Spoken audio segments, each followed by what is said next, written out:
Are stupid people always going to do stupid things? Coach is in Alabama this week, so you got the Iceman alone this week on Iceman and Coach.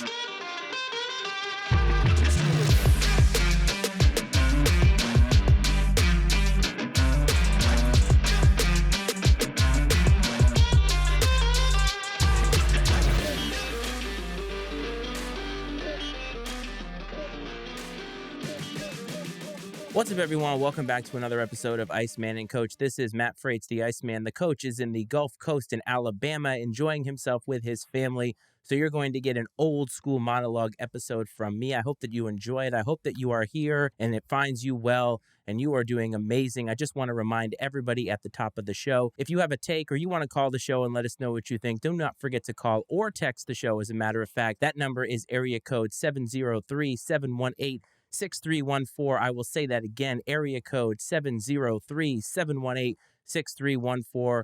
We would love to hear from you, and who knows, maybe we'll play one of your takes at the top of the show. Normally, we would start an episode of Iceman and Coach with me and Coach talking about what's going on in our lives, and while that bastard coach is having a beach week with his family, and I really can't fault him too much for that. We're both busy guys. It's nice to get away every now and again and feel like you are relaxing and sort of cutting yourself off from all of the things that ill us in life. It's natural. The life can be very, very complicated. And while life can be very, very complicated, I find myself looking at sports as an escape. But sometimes sports can be a place where stupid things happen, and the intersection of Venn diagrams of things that happen in the political space and things that happen in the sports world can't help but marry themselves together. It's just something that's going to happen in the sporting world. And two incidences happened over the weekend that I want to get into. And one of them I want to get into first because I think that both of them differ in some way, but one of them is related to something that Coach and I talked about last week. Now, everybody who is watching on YouTube or listening in the podcasting space, you know we talked about the Oakland A's relocating to Vegas last week. I did get a little bit of crap on the internet talking about how the A's have 30-something days to negotiate with the legislature in Las Vegas. And while that may be the case and that may be factual, I just want to say these organizations are going to get what they want.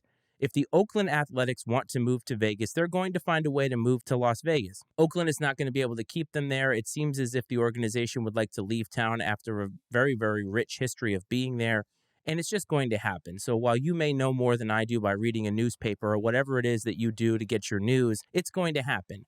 The reality is that the Oakland Athletics will move to Las Vegas, and whatever they're called from here on out is up to them. But it's going to happen. At some point in the next few seasons, we're going to see the Oakland A's in Las Vegas. And I always say that Las Vegas is going to be the hub or the epicenter of sports pretty soon, with everything swirling around sports gambling and everything having to do with that city. It seems as if it's growing at an alarming rate, and whether the infrastructure can handle it is a different thing. But the Oakland A's have been in the news recently, not just for their move to Vegas, but I think they've been in the news for two things. One, being historically bad. Iceman Stat of the Week, I believe it was last week, talked about the fact that the A's were the first organization in MLB history to have 23 or more losses in the month of April. Think about how many years have gone by, decades, centuries have gone by in Major League Baseball, and we've not seen a team quite this bad. So while the city is complaining about this team leaving, the product on the field is certainly not worthy of really Major League play. In my mind, the play on the field is worse than a AAA team, and really they're being outdrawn by almost half of the AAA teams in the league at this point. So it's very, very embarrassing in that regard. And I'm not saying that the players aren't trying. I never want to be the type of guy who dogs a team for not being very good. They're only as good as the players that they put out on the field, and those players can only do the best that they can. Ownership clearly wants to get by with not paying high salaries and not having a high payroll. And what you're going to get with that, unless you're the Tampa Bay Rays, is crap on the field. You're going to get a crappy product. It's just the way that it works. Teams like the Pittsburgh Pirates have been basically doing business in this way for many, many years. Ever since the 1990s, the early 1990s, when the Andy Van Slykes and the Barry Bonds, they have been nothing short of a laughingstock.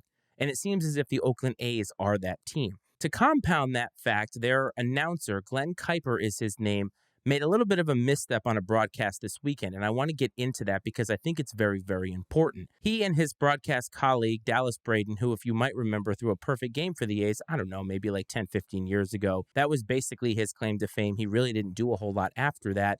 But he's the color guy for the A's announced team with NBC Sports. And Glen Kuiper, who I believe has been calling A's games for the last 20 years, is talking about the things that they did in whatever city it was that they were visiting. I think they might have been in Kansas City. And he's talking about it. And he's talking about the fact that they went to a museum that is commemorating the Negro Leagues of baseball. But what happened to Glen Kuiper was, as he was describing his day, he used another N-word with a hard R that many, many people heard, and it was almost impossible not to hear. The broadcast went on, and later in the game, he made some kind of a statement talking about how something came out not right earlier, want to apologize, and so forth. Things have happened since then. He's obviously been taken out of the booth indefinitely. Dallas Braden has been questioned for his silence, basically. He hasn't really said anything and didn't say anything, didn't react. And I can't say that he should have reacted. It certainly would have definitely made me pause. But if you're on national TV and you are groomed to be a certain way, perhaps he is groomed to not react to those types of things, because really, these broadcast companies don't want to shine a light on something that negative. The reason I want to get into this is because I've seen two camps on this. I've seen a lot of people defending it because, hey, he slipped in his tongue.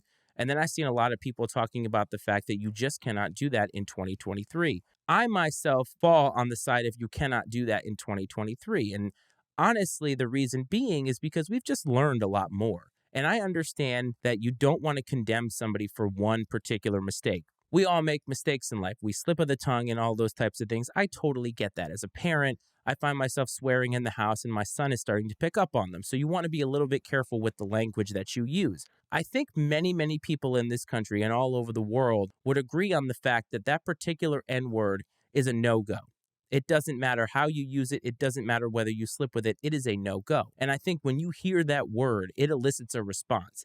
Me as a white male, it elicits a different response. It gets me angry that anybody would ever use it. For other people, it's more deeply emotional than that. And I could never speak to that as a white man. And I think that that's okay to admit that. But one of the things I want people to realize is that when Glen Kuiper slips and uses this word on national television, to me, it is indicative of the fact that he has used that word casually in his personal life. Many of the people that we see on television, whether they're celebrities, whether they're sports figures or announcers, they are human beings and they have lives outside of where we see them. When you see somebody on television, you're seeing what they want to present to you on television. They most likely have some type of an agenda, and they want you, the consumer, to believe that they are the way that they are. Tiger Woods is a perfect example of that. Now, he's been in the news for other reasons lately. I'm talking about his initial scandal with all of the waitresses at wherever the restaurant was that he was. If I remember correctly, it wasn't even a good restaurant, but if I remember, he basically had to have an administrative assistant to be able to keep track of all these women. And when you saw that story, it surprised you because the image that you knew of Tiger Woods on TV was that of a squeaky clean guy. You thought that that was who he was. And really, the life that he was living was not that. I'm not condemning Glen Kuiper of being necessarily a racist because I don't know anything about his personal life. But I do believe that when you use a word that casually, when it slips, and it has never slipped in my lifetime, and I would cop to it if I had, I would apologize to the right people, but never in my wildest dreams would I start saying that word and have it just be casually slipping out, especially not on a broadcast, especially not when I'm doing something that is seen by thousands of people. And honestly, when it slips out, it makes me question how often that word has been used in his life. And also, why has it been used in his life? And while maybe you are listening to this and thinking, why would you condemn him for making a slip up? You have to start asking yourself more deeper questions. Where else is he using this word? How else is he using this word? To whom has he used this word before? During the 2016 election, Donald Trump got a lot of flack for things that he said off a hot mic, not live, to somebody in a studio. I can't remember what the guy's name was, but basically that was made or came to light during the election. And a lot of people said that it was locker room talk. And while there is a part of that that is very, very true, there are things that we all say behind closed doors. And if you're looking at me and saying you don't do that, you're totally full of crap because everybody does it. I'm not saying everybody does racist things, but we all say things behind closed doors that we wouldn't necessarily say in certain crowds or have an opinion that we wouldn't necessarily give. For instance, I'm not somebody who's big on the Catholic Church. I'm not going to go step into a Catholic church and tell everybody that they're full of crap. I'm just not going to do that. Will I do that behind closed doors with other people who are like-minded like myself? Maybe, but I'm not going to do it publicly and embarrass those people and make them feel like what they're doing is not worthy. There are many people in this country that use the N-word and other types of slurs behind closed doors. That's just a fact. And I wondered to myself if Glen Kuiper is one of those people. I hope that he has learned from this experience, and I hope that the A's have learned from this experience. Remember, a couple years ago, Tom Brennaman made some comments very, very similar.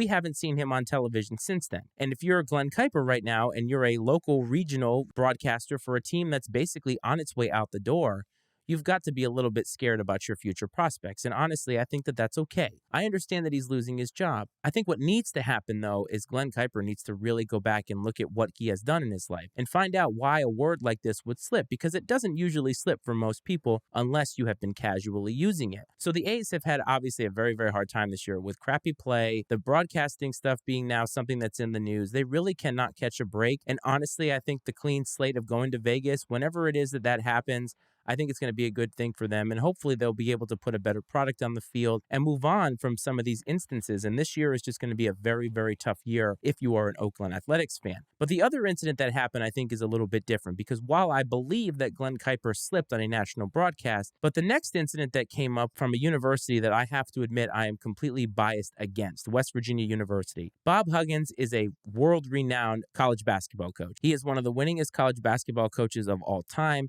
He has taken Cincinnati University to big heights, and he's been at West Virginia University for a while, and he's obviously done a lot of winning there. He's not won a national title, but he's done a lot of winning to the tune of being in the same camp as Coach K, Bob Knight, people like that. He was on what I have to believe is a local radio program, and they clearly had a very, very casual relationship, because if you listen to the almost 2-minute clip, which we're not going to play here, you'll definitely hear that there's a familiarity. There's definitely a camaraderie between these guys. Guys, if you're listening and you have friends that you talk very, very differently with, and that's just the way that guys are.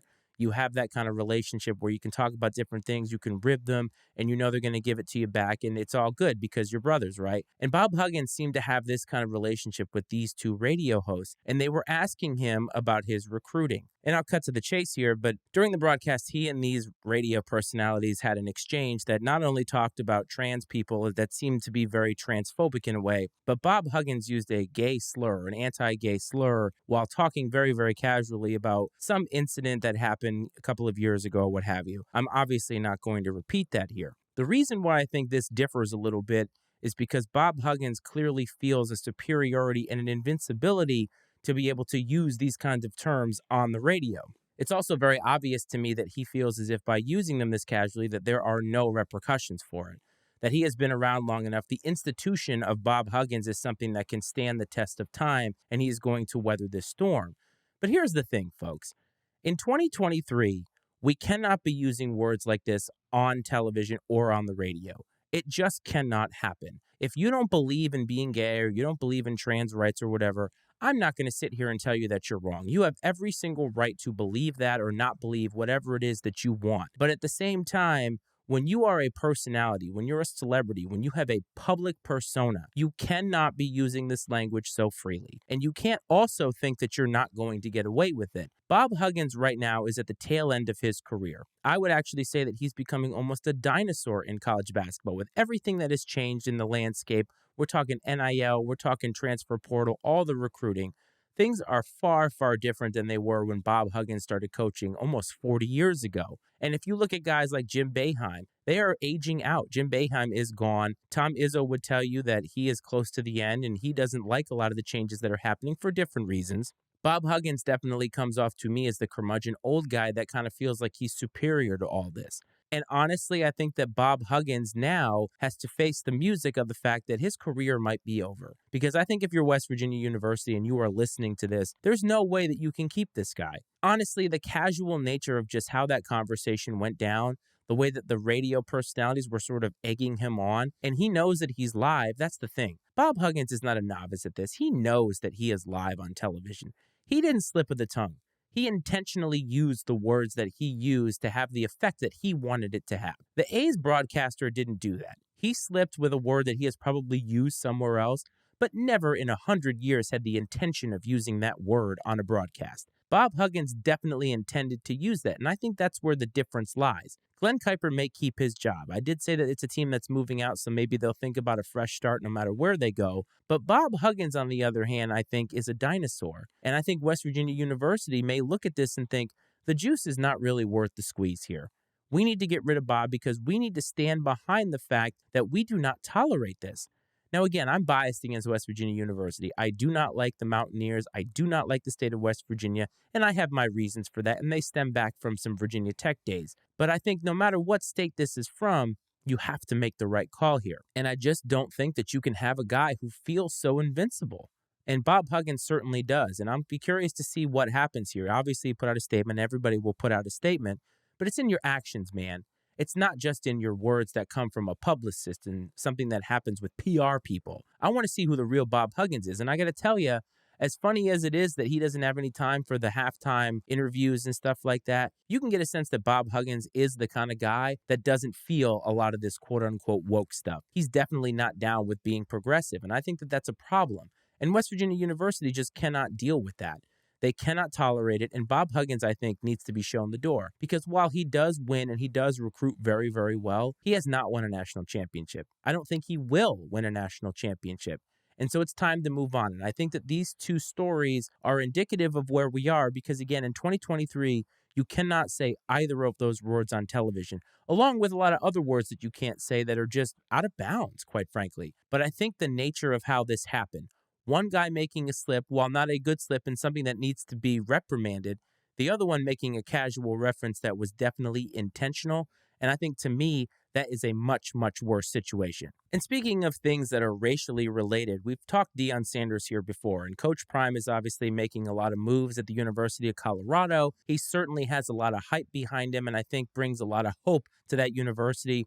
With all the success that he had at Jackson State, coming to a team that was 1-11 last year, honestly, I think Coach Prime has a very, very high ceiling. But he made some comments after the draft that I think are worth visiting. And he talked about the fact that only one HBCU player was drafted during the 7 rounds of the NFL draft. And I want to get into a little bit of the numbers. I've seen this in multiple places, but basically, since the 1960s, the number of HBCU players that have been drafted have gone from somewhere in the 160s to one player this past NFL draft in 2023. And when you look at those numbers in a vacuum, they certainly are damning. The NFL seems to not be on the train of looking at HBCUs as seriously as they do these other universities. But I think when you look at the landscape of college football today, I think that there's a lot more baked into that than just they don't want to take players from HBCUs. Don't get me wrong. There are a lot of hardworking and very, very talented HBCU players. Myron Flowers is one of those guys. I know a couple of other people who played football while being at an HBCU,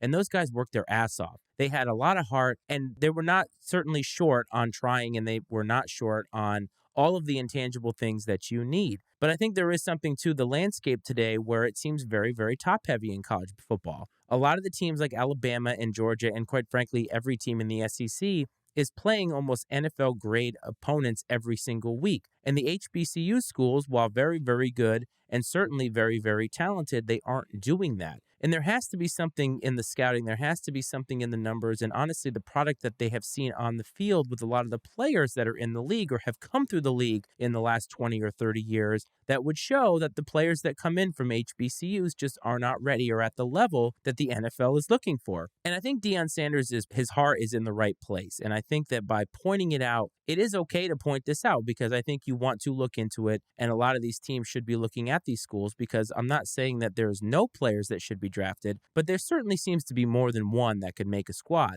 But one of the factors about the draft that I think isn't talked about enough is not just the numbers of some intangibles. It's not just the numbers of how tall they are, how many tackles did they have, what offense did they play in. There are a lot of things about guys in the NFL that you just cannot measure. And in sports, really. Tom Brady is a prime example of that. If everybody knew what they had in Tom Brady, he'd have been the first overall pick. There's no doubt in my mind of that. You could not measure how hard that guy worked. You could not measure how much he wanted it. You could not measure how personal Tom Brady would take being selected in the 6th round, pick number 199. He knows every single quarterback that was taken before him.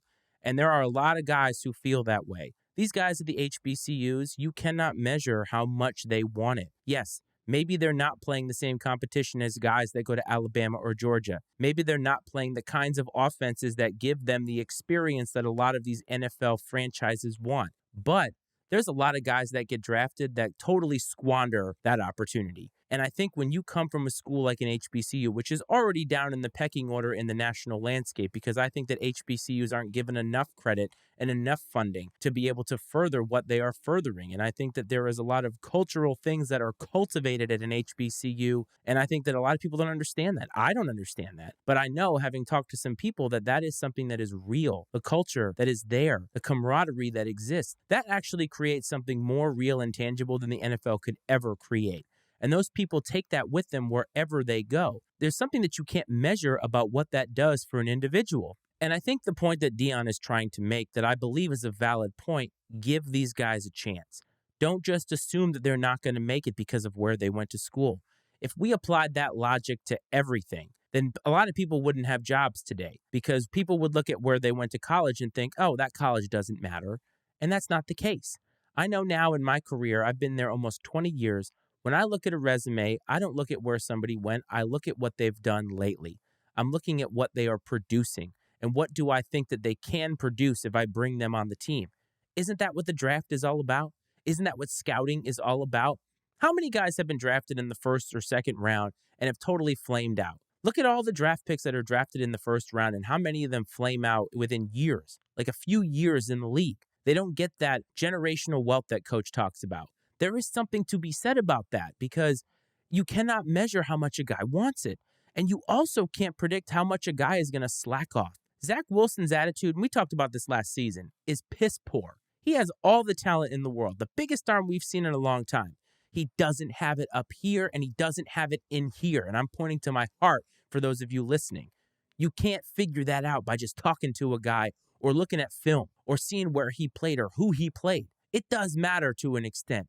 When you get that game experience and you've been playing in the college football playoff, that stuff does matter. I'm not going to sit here and tell you that it doesn't. But I also think that it can be overblown and overrated, because there are a lot of guys that play in the biggest spots and they crumble. And they still get an opportunity and they crumble there. And these guys are hungry. You see it in sports like boxing. Guys that have nothing to lose. These kids at the HBCUs have nothing to lose in their mind. And I think a lot of them, if given the chance, would surprise. And I think if we see more players drafted, we're going to see more players stick around in the NFL. And that's going to cultivate a new way of doing business, a new paradigm, that HBCUs will be seen on the same level as these other schools. And until they're given the chance, we're never going to see it. But that's one thing I want to talk about there, because while Coach Prime gets a lot of flack for leaving an HBCU, I think that his heart is in the right place with these comments. And I think it's just food for thought. I think it's food for thought for a lot of these scouts, food for thought for a lot of these GMs, and honestly, food for thought for you, the fans, because we don't know enough about these guys to really know if they're going to work out. And a lot of these guys that have a lot of heart, you cannot measure that, and you'll never know that by looking at a stat sheet. Speaking of recruits, I want to talk very, very briefly about the big news that came out of college basketball. And I know we talked about Bob Huggins earlier, but I think this is a much more positive story. And I think it's the story that's buzzing, and it's going to be the buzz all season next year whenever we get to college basketball later this fall. And LeBron James' son, Bronny, has committed to play at USC in Southern California. That makes a lot of sense to me with LeBron being in LA. They live out in LA. He's going to be able to train with LeBron. LeBron's going to be able to go to all of his games and everything. And while on the surface level, that seems to make a lot of sense, one of the things that came to my mind was how often the expectations on the kids of the guy are so difficult. Michael Jordan's kids never made it to the NBA. And while Bronny, I think, has a lot brighter of a future than those kids, he has a higher ceiling. They certainly have done a lot of things right with his training, his ascension. And it's great to be able to train with your dad while your dad is playing. And maybe that's one thing that Michael Jordan's kids didn't get. However, one of Michael Jordan's kids, Marcus, actually owns Trophy Room, which is a very, very successful sneaker store. So he's doing quite fine for himself off of his father's legacy with Jordan Brand. But I think we want to taper expectations on Bronny, because obviously he's going to be there probably 1 year. He's going to play in the NBA, and LeBron is going to make some type of a power play to be able to play with his son. And, you know, there's something sort of endearing about that, because as a father, you want to be able to share in as many memories with your kid as possible. And really, we'd have to look this up, but how many fathers have played with their sons in the NBA? There's a lot of stories, or at least enough stories, that make you stand up and pay attention in Major League Baseball with the Ripkins and the Griffeys and so forth. I don't think that there has been a lot in the NBA. And for one of these players to be the GOAT, or almost the GOAT, in LeBron James, I mean, it's a pretty cool story. But just because he's highly recruited Just because he's the son of LeBron James does not guarantee that he is going to make a great NBA player. Much like I talked about just a few seconds ago about these HBCU kids, this is the opposite of that spectrum. Because there's a lot of expectations, it doesn't mean that he's going to be able to live up to those standards. And I think the standards are going to be very, very cumbersome, or almost an albatross around Bronny's neck, because the second he steps on that court, he's going to be expected to be the next coming of LeBron James. What we saw out of LeBron in high school was something that we hadn't seen maybe since Kobe Bryant. And LeBron James was a can't-miss prospect. You knew he was going to go straight to the NBA. This was back when the NBA allowed that kind of thing. If LeBron had gone to college, the expectations would have been super high. And it's not unlike a lot of the guys that have gone before him, like Zion Williamson and players like that. But Bronny is now going to have to live with the fact that LeBron James is his dad and going to all of his games. And now, being at USC, there's expectations. When you're in high school, there are some expectations, and I'm not going to say that there aren't. But when you become a collegiate athlete and you're playing at a school that is in a prominent place in the collegiate athletics landscape, there's a lot of expectations. USC is a school that expects to win, especially at football and definitely with basketball. And they haven't really won in basketball as much as they have in football. Bronny represents hope, and he's going to have to go out on that court having never stepped on a court like that before, and he's going to have to produce. And people are going to expect him to just come out there and be the guy. And that's a lot to ask of a kid. I know that he's LeBron's son. He obviously has a great coach, but at the same time, he's got to be the one to step up there. And I think it's hard to measure whether he's going to be able to do that. And I think what's going to happen is if he doesn't live up to those expectations soon, we're going to pile on failure on him. And that's not really fair because he hasn't yet been able to reach those potentials, and he's not his father. No matter how much he's related, and no matter how much we want to put LeBron's talent on him, LeBron is a once-in-a-generation player, especially with his longevity and durability. There's no way that we can predict that Bronny is going to be that. So while he gives a juice to the program, and while it's exciting as an outsider right here, let's all taper our expectations on what to expect from Bronny. He may not come in and be lights out. He may not come in and be the leader of that team. He may have a lot of developing to do because he's now going to be on the landscape where he is playing players that are on his level. A lot of these superstars in high school, even if they play at some of the best high schools in the country, they don't necessarily get to play against the toughest opponents. Once you get to college, the talent pool becomes much more dense the higher you go. And I think Bronny is going to have to navigate through that. Having his dad helps a lot. I'm not going to say that it doesn't. Playing in a conference without a lot of the glitz and glamour like the ACC or the Big Ten or one of those conferences, that definitely helps too. But once you get to the NCAA tournament, the lights are the brightest they're going to get, and it's one and done. Win and go home, survive and advance, as they say, and we'll see what happens with Bronny. I wish him well, of course, and I think that he is going to be good, but I think it's going to take a little bit because it is an adjustment. So while these HBCU players aren't getting the opportunities, Bronny is going to get that opportunity because of who he is, and obviously his talent is going to dictate that as well, but whether he makes the best of it is another story. And I think these are two things to watch in the NFL and the NBA, and you'll be able to check that out here on Iceman and Coach as the college basketball season moves on. Sticking with basketball, the NBA playoffs are taking place, and while we're not going to break that down in full here because we're not really an NBA show, that is going to be saved for Basketball U, which we're hoping to debut at the end of the month, right before the start of the NBA Finals. But there's a series happening right now in the conference quarterfinals with the Suns and the Nuggets. The Nuggets are a very good team. They have one of the best players, if not the best player in the NBA, and Nikola Jokic on their team. The Suns obviously have Kevin Durant, Devin Booker, Chris Paul, and they have had some history in this series. And the history stems from last season and I believe the season before. There has been a lot of fan fighting, and I think there's been a little chippiness with these teams. There was an incident the other night between Nikola Jokic and a fan, and that fan happened to be Suns owner Mat Ishbia. Jokic basically shoved the guy. And when you look at it on tape, Jokic doesn't seem to do it on purpose. But again, putting your hands on a fan, ever since the Malice in the Palace, that has been a very, very taboo subject. The NBA does not want anything to do with that. Honestly, no sports league wants anything to do with that because it's just a bad look.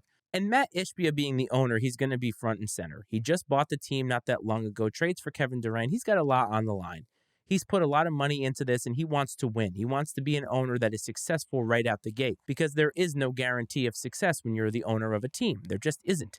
And Mat Ishbia is very, very fired up. Nikola Jokic putting his hands on him, it seemed to me that he wasn't sure who that was. And honestly, how many players can pick out all the owners in a lineup of all the NBA teams? And he's one of the newer owners. He's not some guy that's been there forever. This would be a little bit different if it was some other owner that's been very, very vocal. Mark Cuban, for instance, or James Dolan or somebody like that. To me, there's not a lot of familiarity with the owners in the NBA. So maybe Nikola Jokic didn't know who it was, felt some hands on him and thought it was a fan and said, hey, don't touch me. I think that NBA players have every obligation and right to be able to say that to fans. No matter how you feel about the team and no matter how you feel about the game that is taking place, just because you bought a ticket does not mean that you can do whatever you want at the game. If we were to do that at somebody else's job, it would be considered assault. We can't do that at these games. And while the NBA isn't going to suspend Nikola Jokic, she's going to get fined, I think that that's the right thing to do. But earlier, or at least a couple episodes ago, I talked about Draymond Green. The NBA suspends that guy. That has to be a body of work thing. Nikola Jokic is obviously one of the faces of the league. He almost was a 3-time MVP, a three-peat MVP. And honestly, I think that they just don't want that kind of publicity. And it's funny how they took the stance of, well, these games are too important to suspend this guy. But they did it to Draymond. I understand that Draymond is an instigator. I understand that he has a lot of history with the league. But at the end of the day, be consistent. I just don't think that they're being consistent here because Jokic put his hands on a fan. He put his hands on an owner. And while maybe it wasn't ill-intended, and while maybe it was an honest mistake, he still put his hands on the owner of an NBA franchise. How does that not warrant a suspension? But Draymond does. There are consistency issues here with discipline. That's all that I want to see. I want to see the NBA dole out justice the right way during the NBA playoffs. It's either all or nothing to me. And I think that you have to decide how important are these games and how important is it that we make sure that we're consistent in how we are doling out justice. Nikola Jokic deserves to have been suspended to me because Draymond got suspended. They're not that different. I understand that one of them seems malicious and the other one doesn't. He put his hands on a fan. How is that not a finable and suspendable offense?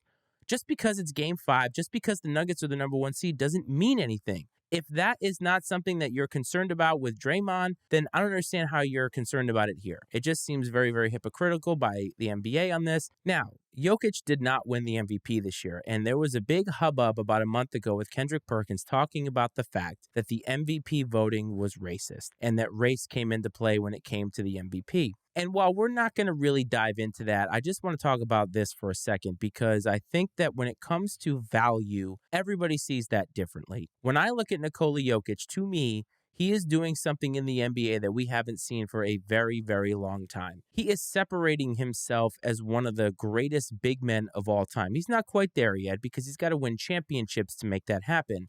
But what he does, the way that his game looks and the way that he looks is revolutionary. He is not Giannis. He is the anti-Giannis, but he's got that kind of talent. And the other guys that were up for discussion are obviously very, very talented in their own right. Joel Embiid has been a force in the NBA for years, part of Trust the Process. He's excellent. He's an alien, a guy who is that tall who can do all the things that he can do. He is amazing, and he was definitely the cornerstone, the rock of the Sixers this year. And they're on the verge of potentially beating the Boston Celtics to make it to the Eastern Conference Finals, finally doing something with all this talent that they have. But when I think of value, I think about where are these guys in the biggest games? I know a lot of people want to compare, well, when did Joel Embiid play Nikola Jokic and how did those results go? It's not about that. Those one-on-one matchups, while somewhat telling in terms of how did they do against each other, it's a body of work. What is value? Where would the Nuggets be without Nikola Jokic? Nowhere. Where would the 76ers be without Joel Embiid? They might still actually be in the playoffs. If you're not an NBA person, but you know who Nikola Jokic is, please name another Denver Nugget for me. I honestly can't. I know that they have another very talented guard, but I'm saying Nikola Jokic is that team. Joel Embiid is not that team. And while James Harden maybe isn't the same guy that he was 5 years ago, he's still capable of an MVP effort. There is still a lot of talent on that Sixers team. So it's a little bit different to me. I don't think race has anything to do with it. I think it has to do with which guy is the most valuable to their team. And a lot of times that has to do with how much of a correlation is their presence and play on the team to their actual winning. And I know that you can be an MVP and be valuable to a losing team because you had such a great season. But in terms of this particular debate, which guy is more valuable? I really don't think it has anything to do with the color of their skin. There are a lot of issues in the NBA and in this entire world where race does come into play. People do use the way that somebody looks to make decisions, and that should never be allowed. I will never stand behind that. But when it comes to something honestly so trivial as the MVP voting, I'm just not sure how Kendrick Perkins is allowed to be able to say these things. And I think it's not even a Kendrick Perkins problem. He's not a great guy on ESPN. I don't find him to be particularly insightful, but it really speaks to the paradigm of television now, where we are paying people to have the worst possible take on television. And Kendrick Perkins and JJ Redick and guys like that, they're prime examples of this. ESPN hires a lot of these guys, and they say these things to be able to get sensationalist clicks and get you talking about this. And maybe it's working because we're talking about it here, but it's absurd. It's absolutely absurd. And while Jokic maybe doesn't look like Joel Embiid and maybe doesn't play like Joel Embiid, there's no denying that he is really, really great. And there's no denying that he is the reason the Nuggets are where they are. And they actually could move on to the next round and be in the conference finals. That's one thing that we always do. When a guy is really, really good coming into the league, we start asking, when's he going to win the big game? How come he can't win the big one? I mean, think about it. We're still doing this with Giannis. This year, Giannis was asked if this season was a failure. They just won the NBA title 2 seasons ago. Nikola Jokic hasn't won anything yet. He's on the verge of getting there. He's taking those steps with that team. And it's because of him. His play is so integral to that team being successful. I truly believe that he's more valuable to his team than Joel Embiid. And if you're looking at it apples to apples, stats to stats, Joel Embiid had a better statistical year than Nikola Jokic did, but I don't think he's nearly as valuable to his team because there have been samples where Joel Embiid is not in the lineups, particularly in the playoffs, and the Sixers have been better. They've actually won. I think that's an indictment on your value. Joel Embiid is incredibly valuable, don't get me wrong. But if you're talking about comparing him to another guy, no matter if it's white, brown, black, purple, red, I don't care what they look like. It's about value. And I think that Kendrick Perkins and ESPN missed the mark in that particular conversation. And while I congratulate Joel Embiid on winning the MVP, to me, I think that Jokic is doing something that Embiid is not doing. He's revolutionizing the way that that particular position is played. And maybe he started it. I don't know. But Jokic is doing it so well, the passing, the shooting, the point scoring. It's amazing. And he looks like my dad's friend, Carl. I've never seen a player look like that and be so good. And it just amazes me. So Nikola Jokic, I think, has a very, very bright future. I do think he should have been suspended in this case. It is what it is. We will check in on the NBA playoffs a little bit later this month. And you know what? I think it's time to have a little bit of fun with a little bit of OTW.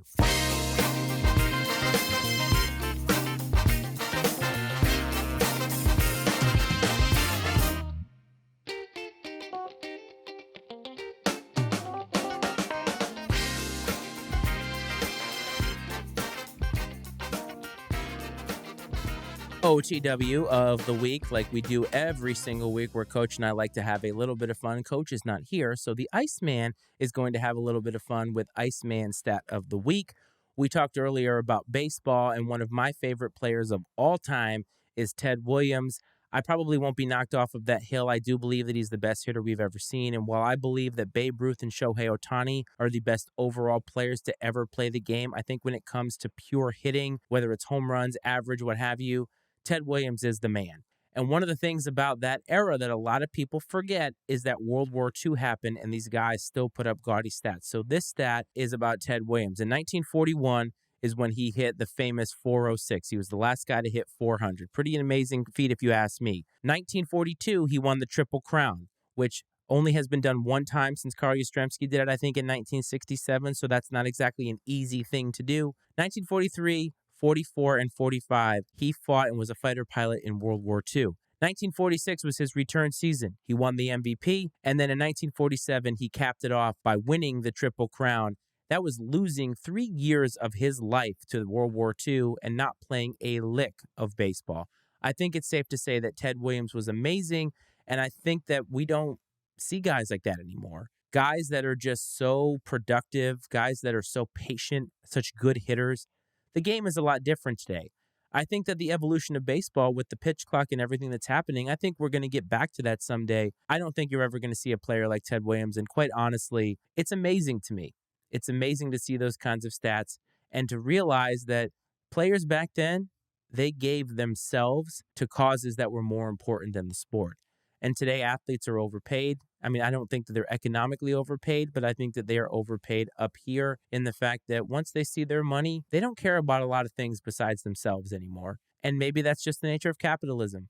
Ted Williams, though, believed in what the country was going through and nearly gave his life for that endeavor, and then came back and casually won an MVP and casually hit for the Triple Crown. And that brings us to the end of the episode. I hope that you enjoyed it, a monologue episode from me. If you've been listening to this since it was Drippin' Sports way back 2 years ago, this is something that you are used to.